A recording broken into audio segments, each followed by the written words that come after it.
Remember the Nunes memo? Well, back in February, the House Intel Committee, under the leadership of Devin Nunes, made public a memorandum alleging the FBI abused its authority in obtaining a FISA warrant against former Trump campaign aide Carter Page.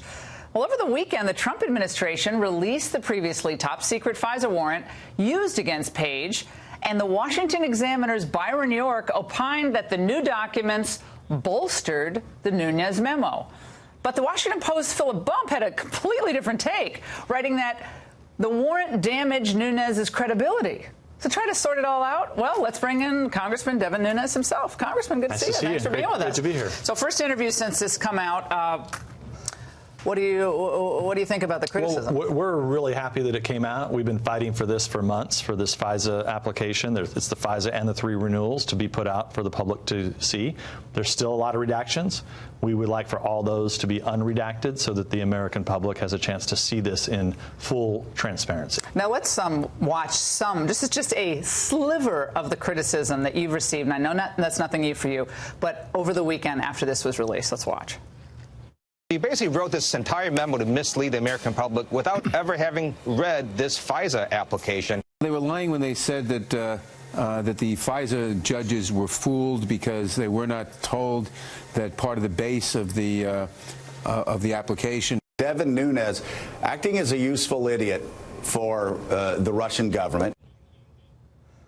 Your reaction to some of that? I enjoy it. Just bring it on. The more that they do, the more that they attack, the more that we know we're right over the target. They cannot deny. What was the major point of the memo was to say that the dossier was used in this application, and it made up the bulk of the FISA. Even with the redactions, you can see that that's the case. But I want to ask you about that particular part. Let's quote from a FISA expert, David Criss, on the warrant application on the website Lawfare. This is what he said.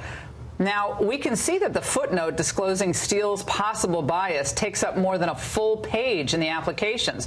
There's literally no way the FISA court could have missed it. The FBI gave the court enough information to evaluate Steele's credibility, and that basic point's being repeated quite often by the left. So one of the things you have to realize now with all the press is the press, certain members of the press work for the Democratic Party, and the Lawfare blog has been one of them. I mean, they've been, every day there's some new attack out, and so I don't put a lot of credibility into what they say. The fact of the matter is that you have to present verified information to the court. And let's not forget, to open up a counterintelligence investigation to a campaign, unprecedented, but then to use these invasive types of capabilities on an American citizen that should be very, very seldom used.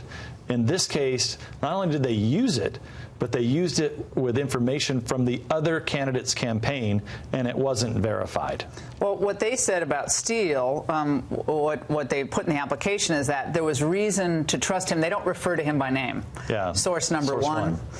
So they said, well, there's reason that he's credible because other information source number one had given us had led to criminal convictions. Is that not good enough for you? That is not.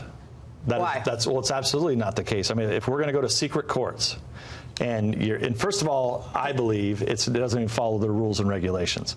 Just because a source was good in one case doesn't mean that the next time they're going to bring information forward that it's not going to be, that it doesn't have to be verified.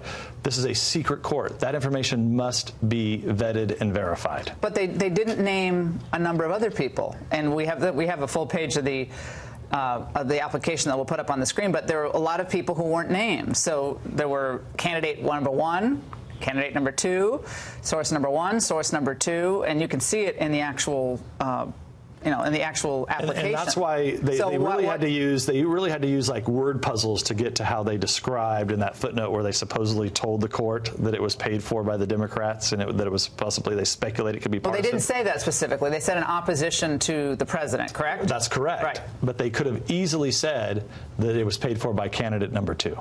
And they did not say that. Why? I believe because that's crazy.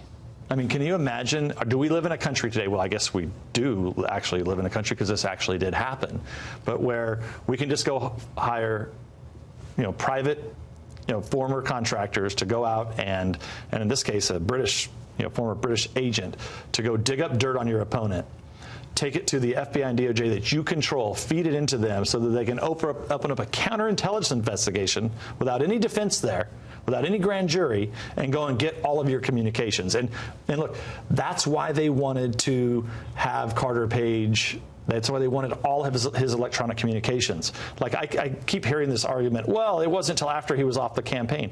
In the FISA application itself, it says that they believe he's the guy that's running this collusion effort. Yeah. So clearly they think he's still involved in the campaign, and clearly this guy had his rights abused. Well, Marco Rubio actually made that point. Let's watch.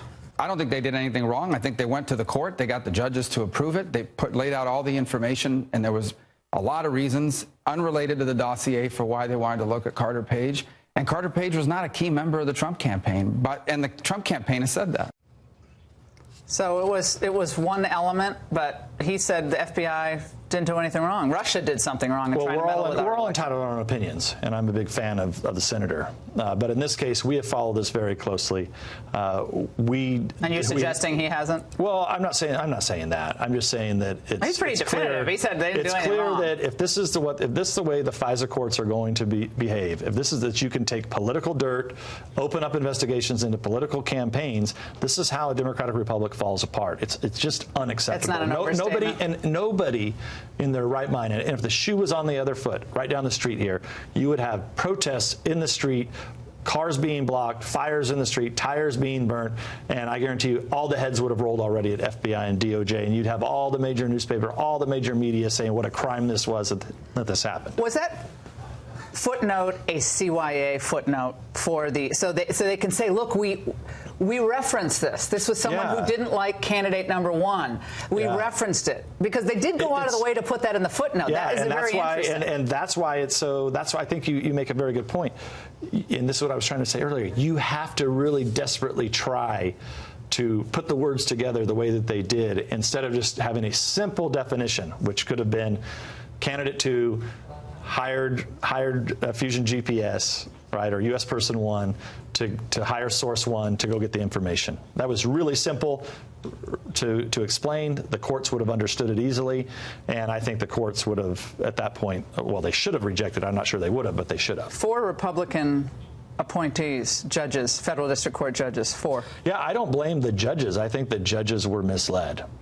You don't think they should have asked more questions? I mean, if I saw, well, it's hard to say now. That was a prominent, forget saying if it was the majority of the case to open up this warrant, but if I saw political opposition, I would have asked more questions. Who is this political opposition? Well, do you know who it is? And sadly, we don't. Yeah, you should have asked that, but also sadly, we don't have any transcripts, so we don't believe there are any transcripts from those hearings. The left is saying, and some neoconservatives saying, you and your committee have done an enormous amount of damage to the FISA process, that putting all this out there, pushing this issue as it is, will ultimately compromise our national security, because people are not going to be willing to put themselves out to give information to keep America safe. You knew that they were going to say that, and indeed they've been saying that forever. So remember when we first, we got to call it how it is. When we first were writing the memo, they said, oh my God, he's going to destroy the whole process. He's going to disclose sources and methods. This is the end of the whole process. Did that happen? No. And in fact, once we released the memo, what did they do? They said, oh my God, he took 400 pages and got it down to 3 pages. Well, yeah, because it was a memo, and we were under strict kind of confines to try to keep it as short as possible. And by the way, the redactions in this documents, they're significant, and it does discuss prior investigations, however, into Carter Page. They've been watching him for some time. So doesn't that indicate that there was information on Page? He was meeting these conferences, had some contact with government officials. They had ample reason, along with Papadopoulos, to open up an investigation. That's what your critics are saying. Carter Page. It's a foreign agent? Was not a foreign agent. And what did the FBI do back in 2014 and 15? They went and interviewed the guy. That would have been the place to start. You don't open up an investigation into a campaign, okay, and then turn around and get a FISA warrant so that you can go in and grab a lot of information that had to have come from the campaign. I mean, this is how back in 13 and 14 they ran an investigation the way it's supposed to be run. And don't forget, another thing that wasn't told to the court, They did not want to tell the court that Carter Page actually had cooperated with the FBI in the past, and that he had also, the Russians didn't even want to recruit him because they thought he was an idiot. Those are the Russians' words, not anybody else's. The Russians said that. So there were a lot of reasons to believe that Carter Page was not acting as some type of foreign agent. What's next for you on this? We want the president to take care of the rest of these redactions so that there's full transparency and sunlight for everyone to see. And then we've sent 42 names over to Chairman Gowdy and Chairman Goodlatte, and we believe those interviews will be starting soon. Congressman, thanks so much for stopping by. Really appreciate it.